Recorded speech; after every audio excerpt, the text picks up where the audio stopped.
Alright everybody, well welcome to our very first speaker series.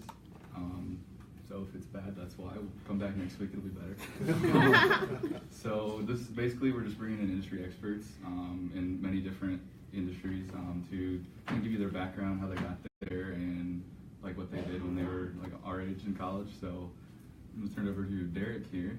So welcome, Derek. Thank you. Yeah, just to give you a little bit of background as far as where I came from, what I do. I actually did not grow up in Indiana. I moved here. I grew up on the East Coast, kind of small country, not exactly like around here, but similar. It was more like dairy country than it was corn country. But a little town about halfway between Philadelphia and Allentown, literally called Hatfield. So you can imagine my college roommates' surprised when they got my list of who their roommates were, and it says your address. One's from Detroit, the other's from Boca Raton, and you got a guy from Hatfield, Pennsylvania. But yeah, so I grew up there. I always wanted to be an architect when I grew up. There was this really cool old bank building in downtown Hatfield, if you want to call it that. It wasn't much of a downtown, but it was what it was.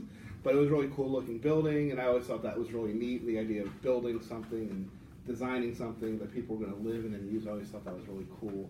And so my entire high school career, that was what I was focused on, was wanting to be an architect. And then started getting into journalism, started writing for the school paper, and I had an opportunity to apply early admission to University of Southern California. And you had to put a portfolio together of your work for whatever major you're going to, because they wanted to be sure you actually were worth entering, back skipping your senior year to go there. And I realized that my journalism portfolio was stronger than my architecture portfolio, and I thought, maybe architecture is not the thing for me. So wound up, I was an editor of my high school newspaper my senior year, went on to the George Washington University, actually worked for a year in between because of financial aid issues. And then went to George Washington University, started out as a journalism major there. This would have been like very late 90s, like 95, 96, 97. It's kind of when the journalism industry started. I mean, it started transforming a little bit before then, but I grew up, I wanted to be a hard news guy, and the hard news industry was starting to go away, and I kind of realized in order to be the kind of journalist I wanted to be, I was either going to have to decide to be very poor or looking for jobs. Just the opportunities weren't going to be there to really excel in the field. You had to have an edge, an opinion, or whatever, and I wasn't really interested in that. But while I was in college, they have, I think you guys have something similar here at Tech, kind of like a freshman experience, kind of a class, it's like a one-credit class. And so part of that class was they took us over to Capitol Hill, and they said, if you want to pass out your resume to intern, potentially for your home congressman's office, they'll take you by. And so I said, I was always interested in stuff back home, being a journalism major, that's kind of your hook. And I was still, at that point, I was still pretty focused on that being my career goal. So we stopped by, dropped my resume off, and oddly enough, I was really involved in Boy Scouts even while I was in college. And I went home, and one of the young men that I worked with quite a lot in scouting was getting his Eagle Scout. He'd asked me to be a part of the ceremony. Well, it was like over Thanksgiving break, I think. And the congressman, I had just dropped the resume off the office. The congressman was actually there at the ceremony to present us a letter or certificate or something like that. So we connected, and he's like, "Oh yeah, we'll take care of it." And they basically, there was no. This office would basically grab all the free labor they could get. They had so many interns, it was crazy, because they needed the help. But so I started interning on the Hill, and as I started becoming less enamored with journalism as a career, I started moving to political science. I really liked what I was doing on the Hill, and so I started looking at working in that full time.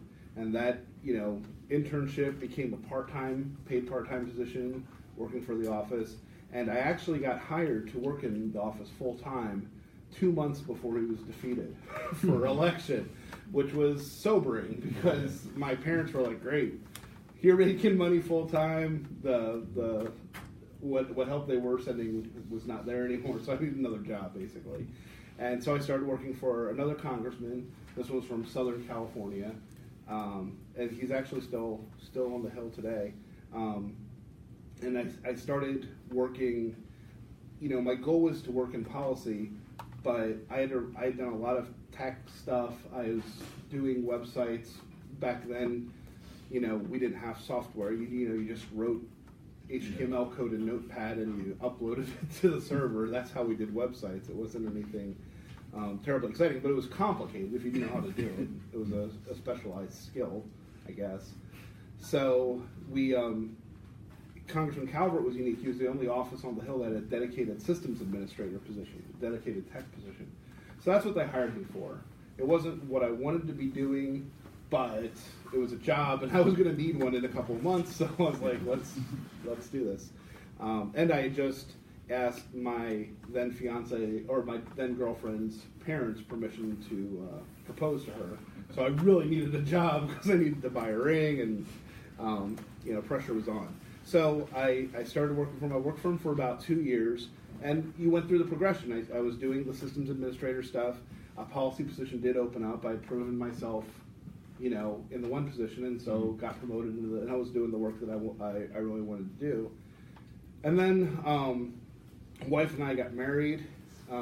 She's from Noble County, which is why we wound up back here. And she had worked in DC for a while, but really didn't like.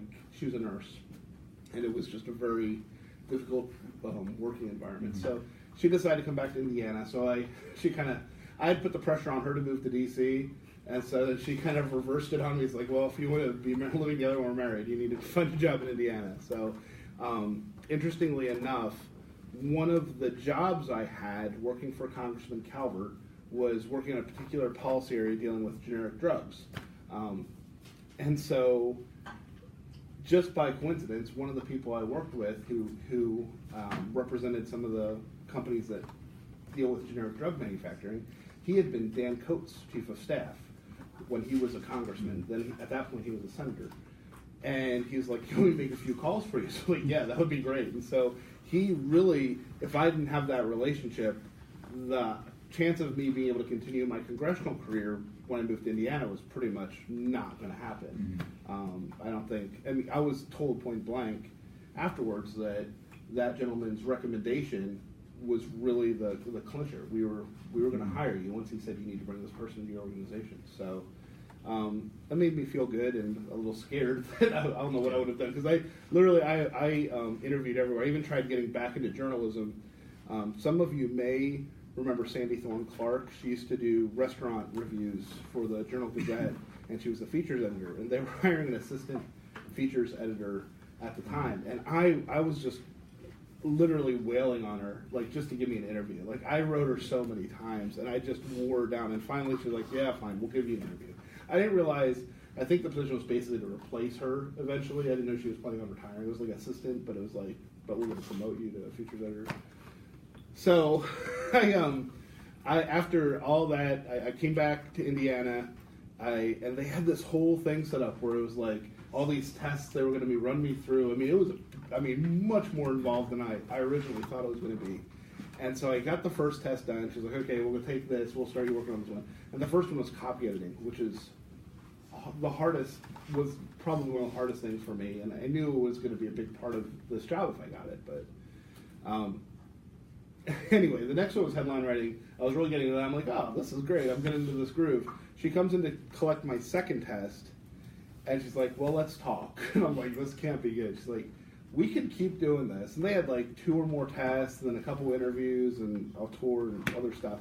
Like, we can go through this. I'm like, but I'm just going to tell you, based on the first test you took, I really don't think it's going to be worth us going forward. Like, thanks for the opportunity. Appreciate it. I don't want to waste any of your time. So we moved on. So, yeah, I was very fortunate that then Congressman Souter hired me, but it was like literally starting at the ground floor again. I was answering phones and opening mail and working as what we call the staff assistant in the office. But again, just started working my way up. Had an opportunity to help on some political campaigns outside of work, and that experience really helped give me an opportunity to eventually move into the top Indiana position in his office. That would have been 2007. So moved out here 2007. I was running the Indiana operations, which was slow probably by most congressional offices, but it was very satisfying, and I really enjoyed that work. And then obviously he resigned in 2010. So I need to find new work. Because of the circumstances of his resignation, I wasn't really super excited about staying in government work, but I really didn't know what to do at that point.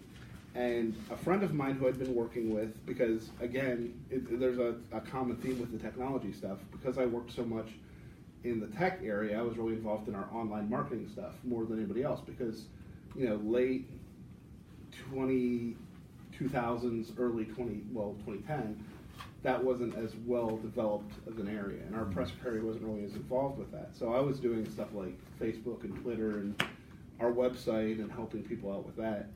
And somebody I was going to in the community who offered free seminars and stuff like that, we had developed a relationship and professional relationship and became actually a personal relationship. We were really kind of became friends through all that. And he had sat me down, kind of one of those same conversations. What are you doing? What's your future like? And I'm like, I really don't know. Had a number of interviews, but it's very difficult to quantify what you do in a congressional office as it relates to private industry in Indiana, especially around that time, because it wasn't like now. There are a lot more jobs out in the market than there were then. So he's like, well, let me think of something. So he went back to his boss, and one of the areas I worked in quite a bit for Congressman Sauter was economic development, and they had a software package that they marketed towards economic development organizations. So it seemed like a good fit, and so I started working in sales, basically, for this company who sold websites to companies that did economic development and tourism and so forth and so on.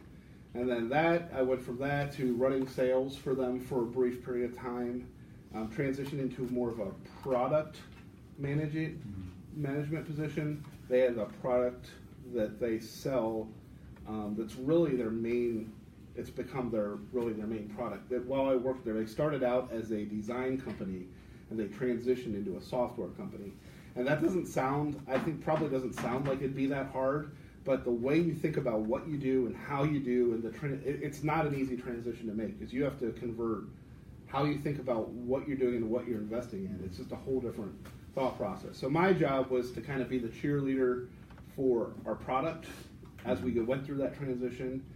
And it was very similar to what I do on the congressional side. I think probably more similar than anything else. I mean, what we do in a congressional office, we try to solve problems, at least on the state side, we try to solve problems. Well, when you're representing a company for another company, one way or the other, mostly what you're trying to do is solve problems. I've got a problem, I need to figure out how to get this solved. And then it's just using those skills, accumulating the knowledge you need to figure that out. But, so anyway, so I went through that, and I'd been doing that for 3 years or so. And then somebody who I had known from when I worked for Congressman Banks, actually we became friends on one of those political campaigns I was talking about. He was running one campaign while I was running another. He got elected to Congress, and so he asked if I'd come back on board. And basically, my role now is, the way I try to describe it in private sector terms, is customer experience and data.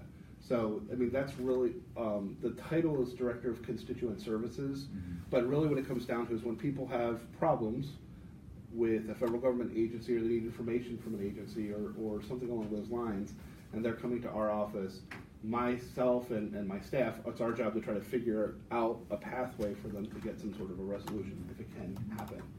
And so that's by and large what I do. And then we're really working to try to implement more industry standard customer experience practices to how our office operates. And that's a little challenging because it's not a private sector company, it's a public sector operation.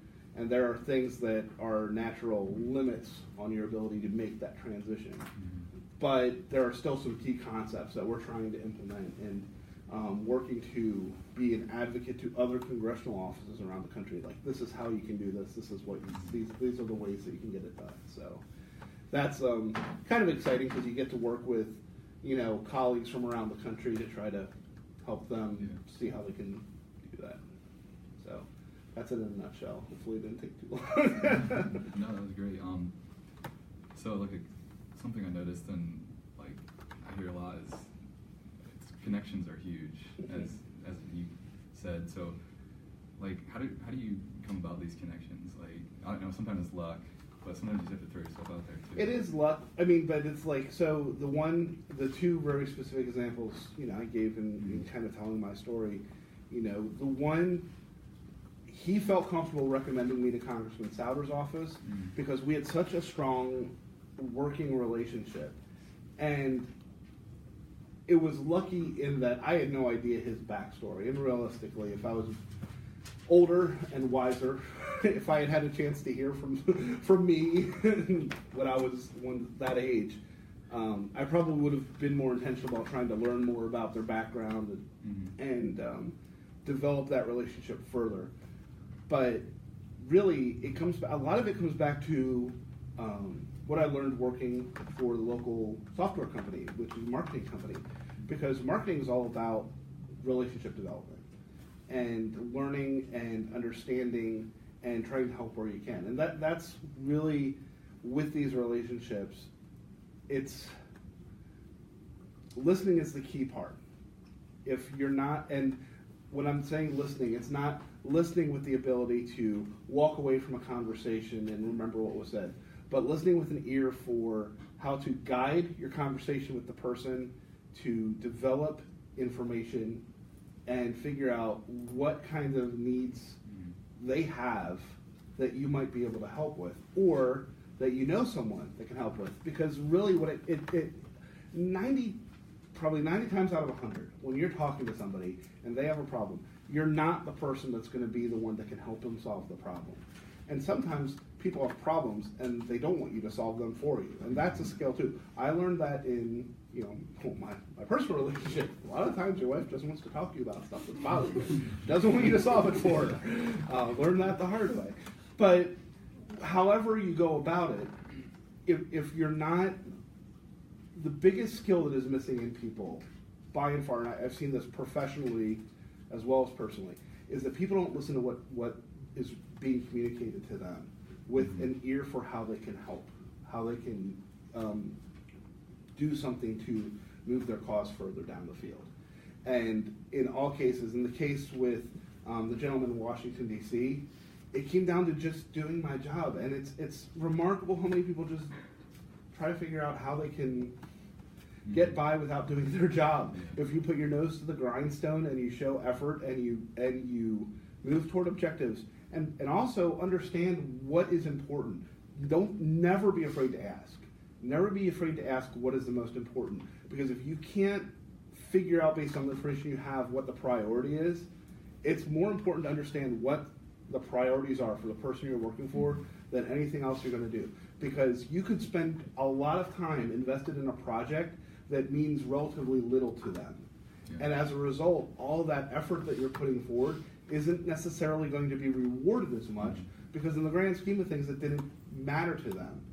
It's a very unkind way of saying it, but it's true. So understanding the priorities is critical and people don't think this way anymore. They really don't like it. And the whole Franklin Covey method, it'd be like, just keep asking questions. What do I need to do for you to be successful? Or what would you consider to be a successful outcome of this project? And you just keep pushing and pushing. And you'll be shocked how many people just don't know. One of our visits, because when I worked for the tech company, we work as a subcontractor for a lot of marketing agencies who use our software. And so they had a client that they invited us to come along with because they're thinking about pitching using our stuff with them. And so we're in this, I think it was a Fortune 1000 company, really big insurance company. We were driving around this town, and it's a college town, and they've got like buildings all over the place. It's like what Lincoln used to be around here, probably. And so we're sitting in this room. They have, I think it was like 12 or 14 people on one side of the room from the company, and then the marketing agency we were working with had a bunch of people on this side of the room, and then we're sitting in the back. And we're going through this whole thing trying to figure out this online marketing challenge that they're dealing with and whether or not what we're going to bring to the table will be a solution for them. Basic questions we ask. What product do you want your agents to be selling most because it brings the most value to your company? Now, there were 4 people from accounts, 4 people from marketing, and 4 people from sales that represented their side of the room. Nobody could answer that question. This is like an amazingly successful company, and that is a basic marketing question. If you don't understand what you need people to do most, then you're lost. And so, as an employee or someone who's trying to build professional relationships, either with those that you're working for or those that you're trying to, build relationships in your network with, understanding what's important to them is going to be the key to developing and building that relationship. All right. I'm gonna throw a cliche question at you. Okay.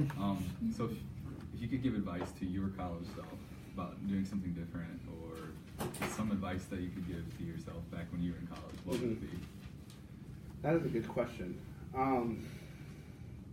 It's really tough because to throw another cliche back at you, a lot of times when we look back on our lives and we look at the experiences that we had and things that we would like to do different, you always run the risk of pulling that thread that's going to unravel what you've built.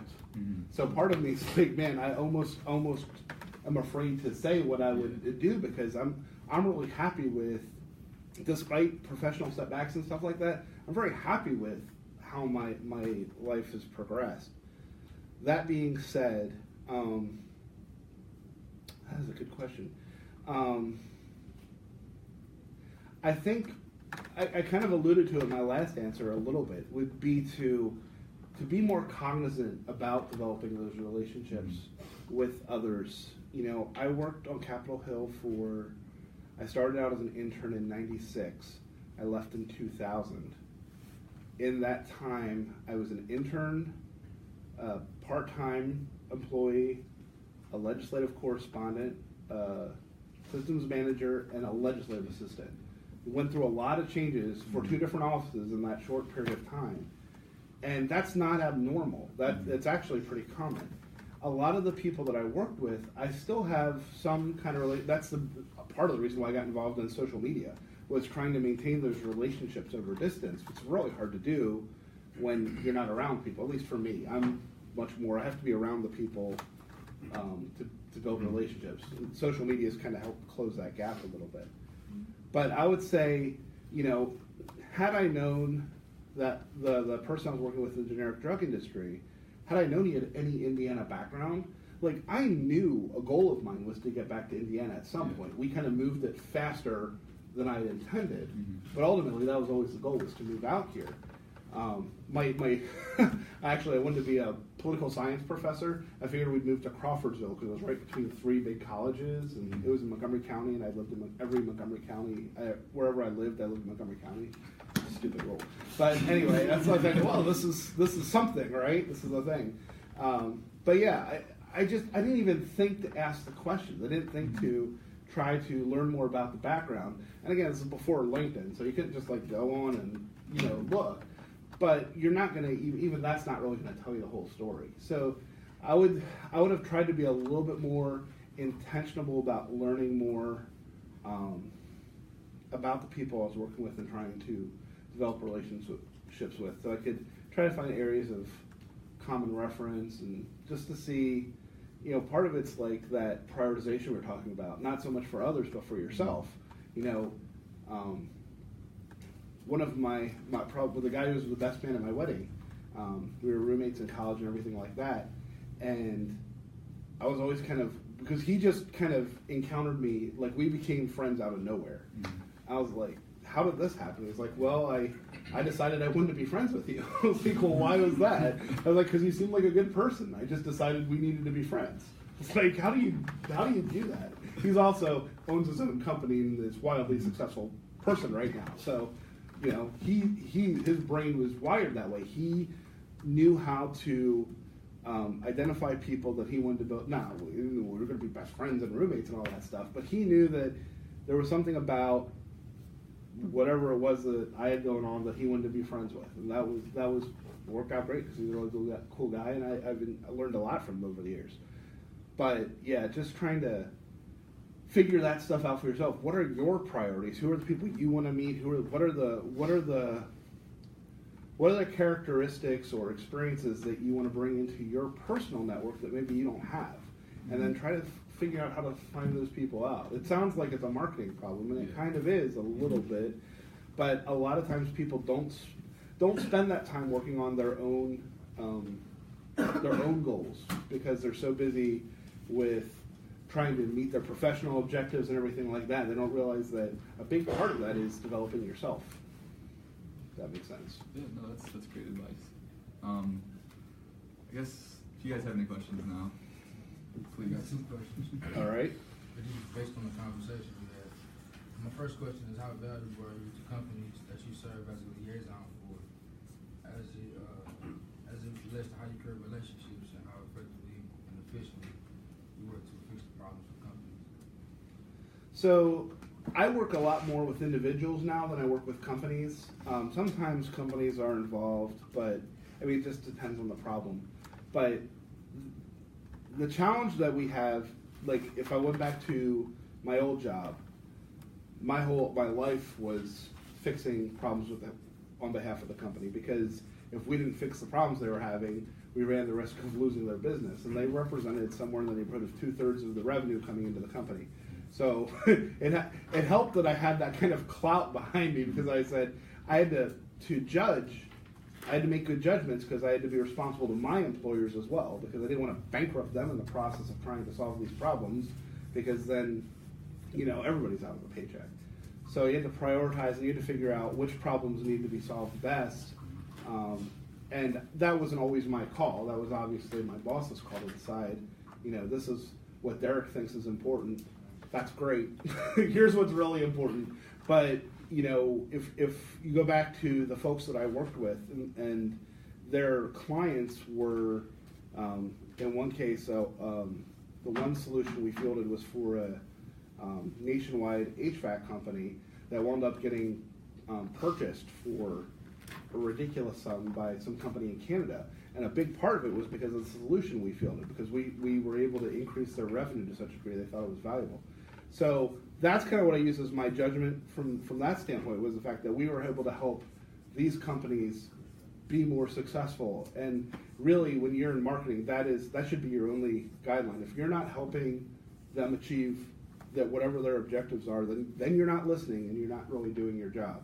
There are some times where your professional judgment needs to come in and say, maybe your priorities aren't the right priorities, but that's up to you to have that conversation with them. Ultimately, they still have to set what that objective is.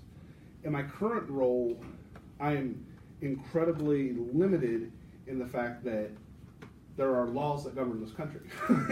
So the agencies have to follow those laws. The agency can't just say, well, hey, Derek Pillie really wants this to get done, so let's make it happen.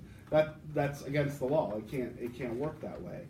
So a lot of what I do now is one of the things we did originally, because when constituents come to our office and say, I need help with something, probably about 95% of the time they have to fill out a privacy release, because we can't just go ask the government about you guys and have them tell us information about you without breaking the law. There's a Privacy Act in place to protect your privacy. So they have to waive that so they can actually talk to us about your situation.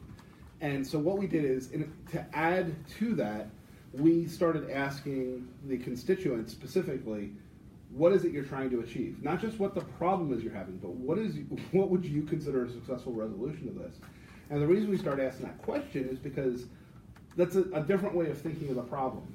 A good example is, like, we did a job fair back in August, and we had a bunch of questions we asked there. And one question was, what was your level of satisfaction with this event? That was, like, I think, the first question. And then the last question we asked is, would you recommend this to others? Two different ways of getting at basically the same question, completely different results. And so when you ask kind of the same question a different way, it's getting their brains thinking about the problem in a different way, and you get more information out of them that way. And a lot of times our interaction is not on the phone or via email. It's like not everybody has email. Not everybody wants to talk to us on the phone. So we send a form out to them, they send a form back. So if we don't ask that question, we don't get that response. So what happens is we can use the answers they give us to what the problem is they're trying to solve. We may be able to avoid going down a rabbit trail that isn't actually going to solve their problem. To give you another example, we had a constituent come to the office on behalf of her daughter who was serving in the military, and the daughter was injured and was in she was separated from her unit because her unit was deployed, but she was injured, so she was back home. And that can be a difficult situation because you're isolated. Where you go back to your barracks, which are now empty. There's nothing there. And the question was, do you want our office to make an inquiry for her, or are things working out on their own? Because the problem is when we make an inquiry, then it triggers this whole investigation and everybody starts looking into things. Is this going to be the right course of action for your daughter? And I basically, in an effort to be transparent with her, I said, this is the process that we're going to follow. This is what's going to happen. I want to be sure you're comfortable with it. And when she went through all the steps, she was like, you know what? I think I want to work through my chain of command to get this resolved because I think we're making progress towards that. I said, that is great. Make sure to let us know when that stops. If you're not making progress through your chain of command, then let us know because we want to be able to help you if there's a problem.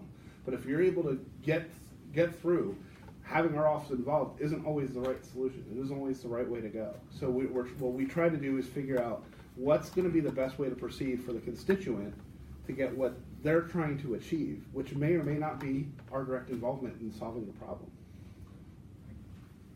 My second question was, do you mind if I use you as a resource for your marketing knowledge? Yeah, sure. Because I'm a senior this year and I'm planning on pursuing the job in marketing myself. Okay, yeah, absolutely. I appreciate that. Yeah, I'll have cards I can give out to you guys afterwards. And feel free to connect with me on like LinkedIn or Twitter or whatever. I don't post the most exciting stuff, but sometimes it's interesting. Any other questions? Go for it. Why did you choose to major in journalism? Well, it's interesting because the move from architecture to journalism, part of it was because I really did enjoy writing for the school paper, and I enjoyed the idea of giving people an opportunity, giving everybody an opportunity to have their voices heard when there's a news story, when something's going on, informing the community, being a resource. And that's also why I moved away from journalism, because I saw there's no way to be successful in that in modern journalism. That's not what and it's funny because if you look back through history, that is what journalism was. I mean, if you look at the original newspapers, what we're dealing with today, people talk about journalism being uncivil and one-sided and everything like that. This is nothing compared to what it was. If you look at like even old Fort Wayne newspapers, because they were based on the contracts. They got the contracts for printing all the city business, depending on which party the newspaper was. So when the Democrat was in the office, they got all the contracts. When the Republican was in office, the other paper got all the contracts. So the newspapers would wail on the other person, and they just made stuff up. Like I assume they made stuff up because I wasn't around. But I mean, they weren't substantiated. It wasn't double source type stuff. All the standards that we preach about what is good, hard journalism today, they did not exist at all, not even by a long shot. But that's what appealed to me about journalism, was the opportunity to reach out, to give people an opportunity to have their voice heard on a matter, and for people in the community to be able to actually see both sides of the story and make up their own mind about whether this is a good thing or a bad thing.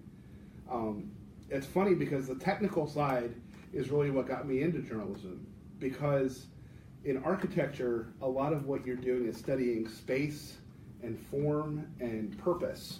When you're designing a house, granted it was high school architecture classes, but still, the concepts are still there. Little things like you don't want to put a bathroom where it's inside of the kitchen because people don't like to look at the bathroom while they're eating, you know. And it sounds silly, but it is. It's a thing that to kind of bear in mind. So where everywhere you put a room or a doorway or even like a light fixture and outlet, there's a purpose behind that. And a lot of that actually translated really well to journalism because at the time it was all print. You know, we were printing a high school newspaper, and understanding how you lay out a newspaper, a story, and incorporating the visuals and writing the headline and putting all those elements together in a way that was going to attract the most attention to that newspaper or get that item read. Because that's, as an editor, that's your job. Your job as editor is to give that reporter's story the best chance to be consumed by the people that are reading the newspaper, and obviously sell as many papers, get as many papers read as possible. So that's kind of what appealed to me, and you know, it still does. I was actually running a blog for a while, a political blog in Indiana. It was the same idea behind it. It's like I still have that passion to tell stories, to get information out there, to inform people, and it's just, you know, in the congressional office, I'm able to do that because I'm able to get access to information about agencies and what they're doing and distribute it in the community. I work a lot in veterans casework. It's probably about 1 out of every 3 cases that we get in our office are related to veterans. So I'm busy with that kind of stuff. But a lot of it's kind of tying into the community. Every county has a veteran service officer, working with them, working with the VFW and the American Legion folks and our local VA hospital. When information comes out from DC, we can get it out to people so they can inform more veterans and spread the word. Because as much as you'd like everybody to just say, like, well, we've got this great system set up and all you have to do is go to this person. Well, nobody knows, that's the thing, nobody. But the vast majority of the veterans don't know there's a system out there that's designed to help them. So you have to figure out how to reach out as much as you can to inform people and to share information, because otherwise they're never going to hear it because they don't know that there's a person they can call to ask for this info. I have another question about Sure. something you just said. I know for the younger generation, it's easier for us to connect with the technology, but how hard is it to get the older crowd of people who do have help out there but don't realize it and it is accessible through the technology? How hard is that to get them to understand? You just have to balance it. It's like good customer service is that you meet the customer where they're at, right? So, you know, we have customers that we do spend a lot of time, you know, on the phone or corresponding via mail because that's the way it is. And it's tough because more government services are moving to the strictly online version. And so you have to kind of bring people along slowly. We're trying to kind of brainstorm ways to approach that because as these services become more online based, like there's a new veterans identification card that they're starting to roll out. Well, the only way you can actually apply for that, at least the way things are set up now, it looks like it's going to be through their website. And we're working with veteran service officers around the district who are like, once you go through the first step, it sends you a list of requirements. This is what you have to do, and this is what you have to do. And he's just like, my guys are not going to do this. You know, they're just going to go without it, which defeats the whole purpose of if you have a card and nobody's going to use it, then why are you setting up a system that they're not going to be able to access? So you kind of have to try to meet it halfway. You're not always going to be able to set up a system that's going to, you know, reach everybody, but you try to come up with a way that you're going to meet as many of them as you can because you want it to be useful. So it's a challenge because we're on the legislative side. We don't get to write the rules. We don't get to write the administrative procedures that everybody's following. But we get to be advocates to try to push them in the right direction because we're more in a position to receive information from the folks that's going to impact more. So it's kind of, if you go back to the whole Schoolhouse Rock model of how a bill becomes a law and how the government's set up, and there's legislative and executive and judicial, the legislative branch has a lot of different functions. It's not just, the main function is just about passing the laws, but a big part of what we've become as a consequence of that is kind of like the customer service desk for the federal government.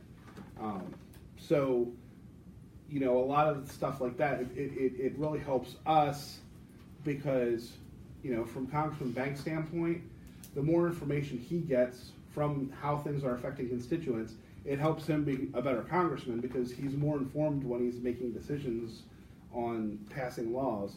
But it also gives us a platform for, you know, reaching out to those federal agencies because we fund all of them.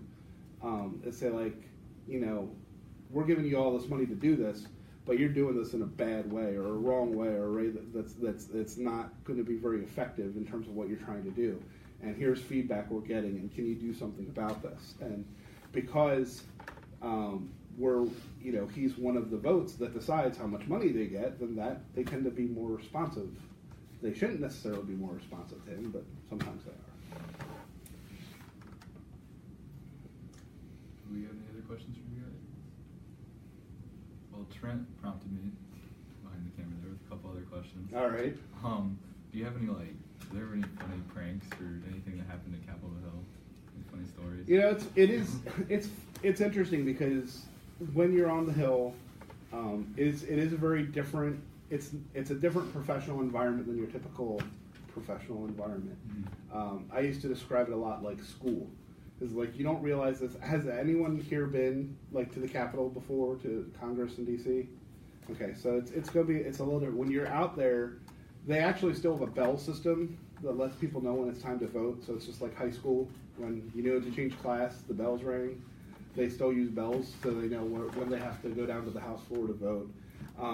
And it is far more young. The average age on Capitol Hill is much lower than it is in other sectors. So, and it's an intense environment.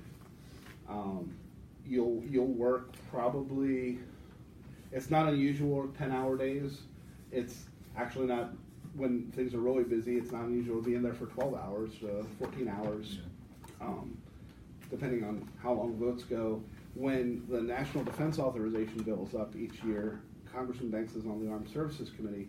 I think the markup starts at 9 and usually doesn't finish until 1 in the next morning. And they're working, they have to go and vote while that's going on, but I mean, it's a long day.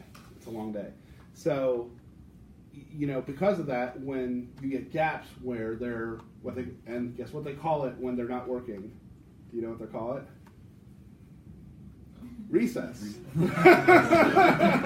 So when there is a recess, you know, a lot of that kind of, you know, having worked all that time, I think it kind of events out.